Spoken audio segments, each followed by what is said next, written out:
Et si je te disais que la douleur que tu ressens en ce moment n'est pas là pour te détruire, mais pour te transformer?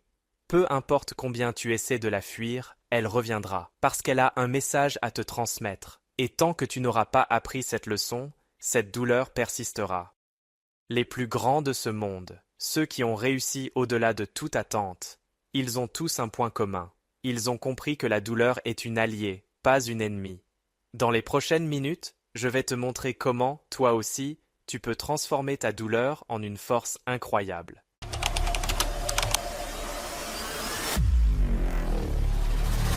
Est-ce que tu as déjà ressenti une douleur qui semblait ne jamais vouloir partir, peu importe ce que tu faisais pour t'en débarrasser? Est-ce que tu as une fois eu cette sensation d'être piégé, de tourner en rond, comme si cette souffrance était là pour rester éternellement? Aujourd'hui, on va parler de cette douleur, de ce qu'elle signifie réellement et surtout de ce qu'elle essaye de t'enseigner. Parce que crois-moi, la douleur ne disparaît que lorsqu'elle a terminé de te donner sa leçon et pas une seconde avant. La douleur, qu'elle soit émotionnelle ou physique, est bien plus qu'un simple malaise. C'est une sorte de signal d'alarme, une forme de communication interne. Mais contrairement à d'autres signaux que tu peux facilement comprendre et corriger, la douleur est souvent plus subtile et plus complexe. Elle ne crie pas toujours, mais elle murmure dans ton esprit, dans ton cœur, te forçant à t'arrêter, à réfléchir et à faire face à ce que tu refuses de voir. Imagine-toi après une rupture amoureuse. Les sentiments qui t'envahissent sont brutaux. La tristesse, la colère, le vide, ces émotions te submergent.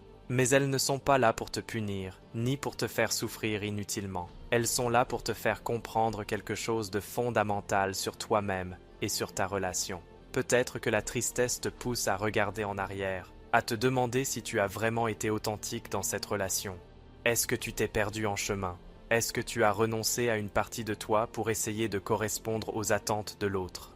La douleur, dans une rupture ou dans tout autre aspect de la vie, est comme un miroir qui te renvoie ce que tu as peut-être négligé ou refusé de voir. Elle te demande de te poser des questions difficiles. Qui suis-je vraiment? Qu'est-ce que je veux? Qu'est-ce que je mérite? Et tant que tu ne fais pas face à ces questions, tant que tu ne tires pas les leçons nécessaires, cette douleur persistera, te rappelant encore et encore qu'il est temps de grandir, d'apprendre et de changer. Tant que tu n'as pas compris ce que la douleur essaye de t'apprendre, elle restera, elle persistera, parfois en s'intensifiant, jusqu'à ce que tu sois forcé de l'affronter.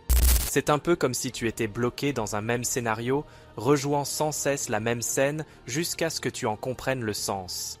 La douleur est têtue, elle ne partira pas simplement parce que tu la fuis ou que tu la nies.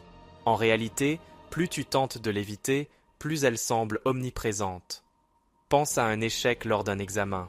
Tu te dis peut-être que tu n'as pas eu de chance cette fois-ci, ou que le sujet était trop difficile. Mais si tu ne prends pas le temps de comprendre pourquoi tu as échoué, peut-être parce que tu n'as pas révisé efficacement, ou parce que tu as ignoré les parties essentielles du cours, tu risques de reproduire les mêmes erreurs. Si tu continues à réviser de la même manière, sans changer ta méthode, sans ajuster ton approche, tu échoueras encore, et encore. Et à chaque nouvel échec, la douleur sera plus profonde, car elle te confrontera à la même réalité. Il y a une leçon que tu refuses de tirer. Dans la vie, c'est pareil. Quand tu traverses une situation difficile et que tu ne prends pas le temps de l'analyser, d'en tirer des leçons, tu te retrouves souvent dans des circonstances similaires. Tu entres dans un cycle. C'est comme quelqu'un qui passe d'une relation toxique à une autre, ou qui répète les mêmes erreurs dans ses relations ou dans son travail. Pourquoi? Parce que la leçon n'a pas été apprise. Il y a des comportements que tu continues à adopter, des schémas que tu continues à répéter, et la douleur te dit « change, apprends, évolue ». Cette persistance de la douleur n'est pas une punition, c'est un signal.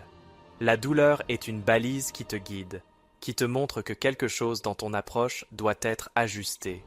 Cela peut être ta manière de réagir aux événements, tes attentes envers les autres, ou la façon dont tu gères tes émotions. Prenons l'exemple des relations. Si tu continues à entrer en relation avec des personnes qui ne te respectent pas ou qui ne sont pas alignées avec tes valeurs, tu revivras encore et encore les mêmes déceptions. Pourquoi? Parce que tu n'as pas encore appris à reconnaître tes propres besoins, à poser des limites claires ou à valoriser ta propre personne. Le cycle de la douleur persiste tant que tu ne fais pas le travail intérieur nécessaire pour en sortir. Il te force à te regarder en face, à affronter tes peurs, tes insécurités, tes habitudes de pensée qui te maintiennent dans un état de stagnation. Tant que tu ne remets pas en question tes croyances ou tes comportements, la douleur reviendra, te rappelant qu'il y a quelque chose en toi qui doit changer. C'est comme un signal rouge sur le tableau de bord d'une voiture. Tu peux continuer à rouler, mais tant que tu ne règles pas le problème, la voiture finira par s'arrêter. Il y a une citation qui dit « Les leçons se répètent jusqu'à ce qu'elles soient apprises ». Et c'est exactement ce que fait la douleur. Elle persiste, elle se répète, elle t'enferme dans des situations similaires, car elle attend de toi que tu comprennes, que tu grandisses. Une fois que tu acceptes de faire face à la réalité de cette douleur et de ce qu'elle essaye de t'enseigner, tu peux enfin briser le cycle. Et souvent, cette douleur est liée aux personnes que tu rencontres. Mais ce qu'il faut comprendre, c'est que chaque personne que tu croises, qu'elle soit bonne ou mauvaise, a quelque chose à t'enseigner. C'est facile de valoriser les bonnes personnes dans ta vie, celles qui te donnent du bonheur, qui te soutiennent, qui t'apportent de la paix et de la sérénité.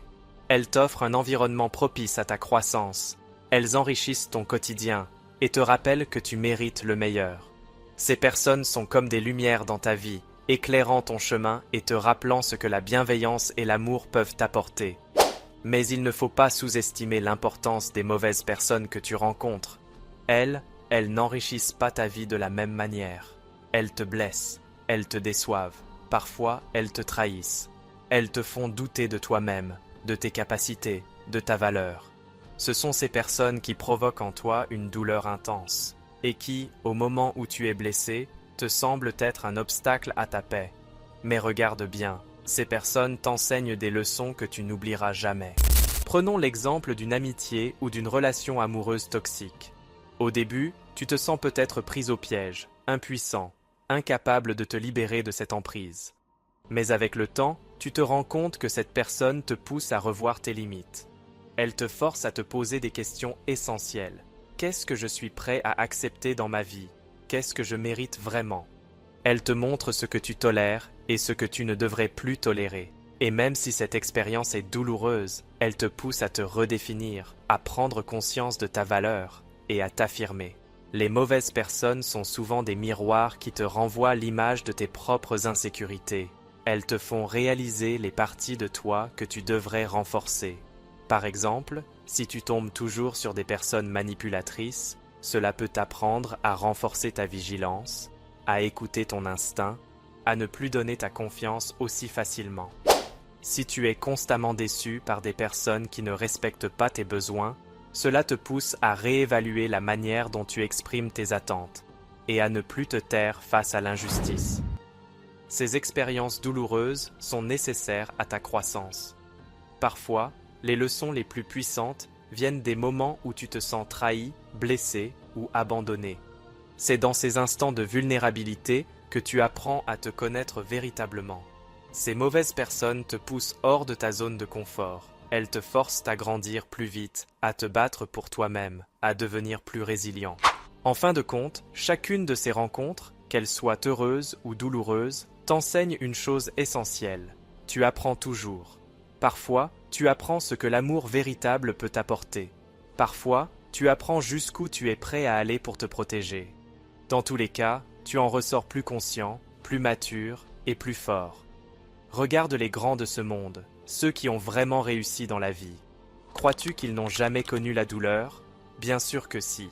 Mais la différence entre eux et beaucoup d'autres, c'est qu'ils ont su transformer cette douleur en un moteur puissant pour leur croissance. Ils ne se sont pas laissés abattre par les épreuves. Ils ne se sont pas victimisés. Au contraire, ils ont vu dans chaque difficulté une opportunité de se réinventer, de devenir plus forts, plus résilients. Prenons Nelson Mandela, par exemple. Il a passé 27 ans en prison pour avoir lutté contre l'apartheid en Afrique du Sud. Pendant ces années, il aurait pu céder à la haine, à la rancœur, à la souffrance. Mais au lieu de cela, il a utilisé ce temps pour grandir intérieurement, pour affiner sa vision et sa détermination. Lorsqu'il est sorti, Il n'était pas seulement un homme libre, il était un homme transformé, prêt à diriger une nation vers la réconciliation. La douleur de l'incarcération l'a forgé, l'a endurci, et lui a permis de devenir le leader résilient que l'on connaît aujourd'hui. Un autre exemple, Oprah Winfrey a surmonté des traumatismes inimaginables dans son enfance. Abus, pauvreté, rejet. Elle aurait pu se laisser consumer par ces expériences douloureuses, mais elle a choisi de se servir de cette douleur pour se connecter aux autres, pour inspirer des millions de personnes à travers le monde. Sa capacité à transformer son passé douloureux en force est ce qui a fait d'elle une icône mondiale. Elle a compris que la douleur n'est pas là pour te détruire, mais pour t'enseigner.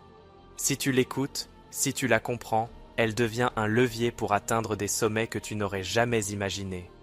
Ces exemples montrent que les personnes qui réussissent ne sont pas immunisées contre la douleur. Elles en ont ressenti autant, sinon plus, que les autres. Mais ce qu'elles ont fait différemment, c'est qu'elles n'ont pas cherché à fuir cette douleur, ni à l'éviter à tout prix. Elles ont compris que la douleur fait partie du processus de croissance. Elles l'ont acceptée et ont décidé de la transformer en un outil puissant pour évoluer. Chaque fois que la douleur frappe, ces personnes se demandent « Qu'est-ce que je peux apprendre de cette situation ? Comment puis-je en sortir plus fort ?» Et c'est cette capacité à tirer des leçons de la douleur qui les différencie. Ils ne se contentent pas de la subir passivement. Ils la transforment activement en énergie, en motivation pour avancer. Parce qu'au fond, ils savent que c'est dans les moments les plus difficiles que l'on découvre qui on est vraiment.